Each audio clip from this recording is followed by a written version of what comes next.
Pemirsa, perdagangan saham Bursa Efek Indonesia baru saja berakhir. Kita akan membahasnya bersama Mega Capital Sekuritas. Untuk membahas bagaimana pergerakan positif IHSG hari ini serta prospeknya besok, kita telah bersama dengan Lianto Sudarso, Investment Specialist Mega Capital Sekuritas. Selamat sore, Mas Lianto. Selamat sore, Mbak. Hari ini setelah kemarin Hari Kemerdekaan, hari ini nampaknya kita juga berseri-seri karena IHSG kembali terus menguat begitu ya dari betul tadi sekali. Dibuka di 2000 di sekitar 5247. Ya, 5247 lalu tadi ditutup di 5295 begitu. Betul. Ini pergerakan IHSG kita yang penguatannya seperti ini, sebenarnya faktor-faktor apa saja yang mempengaruhi, sentimen apa saja? Ya, jadi kalau kita mau berbicara tentang penguatan IHSG hari ini, ada beberapa hal yang perlu kita perhatikan. Ya.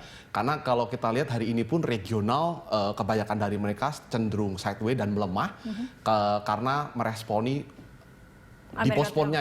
diposponnya pertemuan antara Amerika dan China. Nah, tapi at the same time mereka juga takut nih karena Trump juga udah mengeluarkan executive order kan yang udah membatasi perusahaan servis untuk China ya, dari Huawei, Gigabyte dan lain sebagainya. Nah, tapi Indonesia hari ini cukup menarik. Saya rasa ada beberapa faktor yang mempengaruhi. Yang pertama, kalau kita ingat, ini kita udah memasuki era low yield. Ya, artinya saya pernah waktu itu mengatakan bahwa yang membuat kenapa IHSG ini belum rally waktu itu salah satunya adalah karena imbal hasil obligasi kita yang masih cukup menarik. Nah, tetapi sekarang imbal hasil obligasi kita, terutama untuk yang tenor 10 tahun, udah bertengger di sekitar 6,7 sampai 6,8. Yang artinya level imbal hasil obligasi kita ini hampir sama seperti waktu sebelum virus corona ini datang. Nah, ini membuat pastinya investor sudah mulai berpikir bahwa mungkin obligasi terutama yang SBN sudah mulai tidak menarik valuasinya dan mereka mulai berpindah ke saham. Nah, selain itu hari ini IHSG juga menguat karena beberapa faktor yang disebutkan oleh pemerintah waktu RAPBN 2021. Nah, ini saya ada catat beberapa. Yang pertama adalah target pertumbuhan GDP growth. Ya, jadi memang pemerintah itu target GDP growth untuk 2021 di sekitar 4,5 sampai 5,5. Nah, itu artinya pemerintah optimis kalau tahun depan kita akan memberikan GDP growth yang lebih bagus. Lebih besar lagi, otomatis dengan begitu hari ini sektor perbankan banyak disasar. Ya, banyak disasar karena pemegang market kapitalisasi terbesar.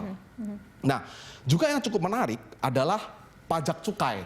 Nah, jadi pajak cukai ini kalau kita amati, jadi memang kalau pajak cukai ini kenaikannya hanya 3,4% aja, di mana sekitar 178,5 triliun itu hampir 172,8 triliun ini dari cukai rokok. Nah, yang menarik adalah kenaikan dari cukai rokok ini hanya sekitar 4,7% secara year on year. Nah, artinya ini memberikan sinyal kepada investor juga harusnya tahun depan cukai rokok tidak dinaikkan terlalu banyak. Nah, ini juga salah satu yang membuat kenapa saham gudang garam dan HMSP hari ini menguat. Dan kita juga tahu mereka adalah salah satu kapitalisasi yang terbesar di pasar. Dan profit taking yang terjadi hari ini juga mempengaruhi? Ya, kalau saya rasa profit taking pastinya ini sangat sangat wajar ya. Mengingat ini kan baru RAPBN 2021. Nah, jadi ini pasti saya rasa banyak investor yang juga sell on news. Nah, yang terakhir yang cukup menarik adalah begini. Budget infrastruktur di tahun 2021 itu juga naik. Ya, di level 414 triliun atau naik sekitar 47% secara year on year. Nah, ini yang membuat kenapa hari ini banyak sektor konstruksi ya, BUMN terutama semuanya mereka naik di teritori positif. Saham juga saham BUMN untuk infrastruktur juga di teritori positif sekali, ya. Artinya ini secara keseluruhan bisa kita rangkum ini memang pengaruh dari pidato presiden juga, pengaruh juga dari RAPBN 2020-2021 kemarin. Kalau untuk pen yang sebesar 5 triliun yang juga dimasukkan ke RAPBN sejauh ini seperti apa? Adakah sentimen positif ya terhadap IHSG? Kalau dari PEN sendiri per 6 Agustus kemarin realisasinya yang dari 2020 itu dari 695 triliun baru terserap 21,8. Memang kalau kita lihat breakdownnya memang paling banyak itu di social net. Untuk pertolongan di social net safety-nya. Tapi again, saya rasa ini masih menjadi PR untuk pemerintah. Karena apakah akselerasi PEN ini bisa dibuktikan atau tidak itu nanti harusnya terrefleksi pada Q3 2020. Sekaligus melihat seperti apa kinerja dari emiten-emiten keuangan yang bisa menyerapkan itu begitu. Betul, ya untuk penyalurannya. Ya. Dan juga mungkin kita akan lihat ya di kuartal 2 2020 ini kira-kira tuh mereka restrukturisasi utangnya bagaimana. Ini kan juga yang ditunggu-tunggu oleh pasar kan, gitu. Sebenarnya itu. Kalau Anda lihat sendiri tren untuk pekan ini seperti apa? Kalau beberapa pekan kemarin nampaknya masih minim sentimen domestik, tapi sekarang ini kita ternyata sentimen dalam negerinya bertubi-tubi, untungnya positif begitu ya, banyak sentimen positif yang mempengaruhi indeks. Kalau untuk tren nih dalam sepekan ini? Nah, jadi kalau saya melihat IHSG ini kan sekarang udah memasuki area trading atau level psikologi yang baru, yaitu sekitar 5.150 sebagai level support kuatnya, sampai 5.350 dan 5.400 sebagai resisten selanjutnya. Ya, setelah dia jebol sempat sideways kemarin di 5.050 sampai 5.150. Nah, tapi at the same time kita harus juga melihat dari regionalnya, di mana mereka ini sebenarnya masih was-was karena ya tadi yang sempat saya katakan, walaupun pertemuan antara Amerika dan China ini ditunda. Tetapi ternyata tanda kutip mereka itu di belakang kelakuannya Trump ini menunjukkan bahwa sebenarnya persaingan mereka ini semakin sengit gitu. Nah, jadi ini pastinya harus diwaspadai oleh investor, dan juga kalau dari regional kita juga mewaspadai apakah nanti adakah stimulus lanjutan untuk masyarakat yang ada di US gitu kan.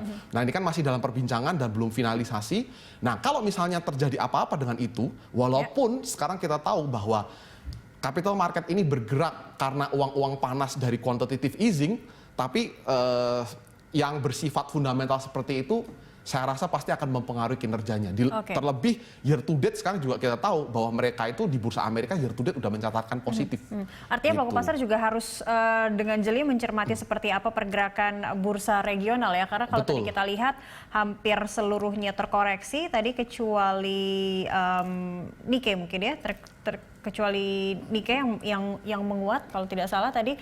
Ini akan sejauh mana mempengaruhi pergerakan kita juga, di mana IHSG saat ini sudah kembali rebound di posisi sekarang ini. Ya, jadi kita lihat aja karena ini kan sudah mendekati level psikologi 5.300 ya. Nah, kita lihat apakah pasar ini akan menunjukkan positifnya lagi atau optimisme lagi untuk mencoba untuk break ke resisten selanjutnya.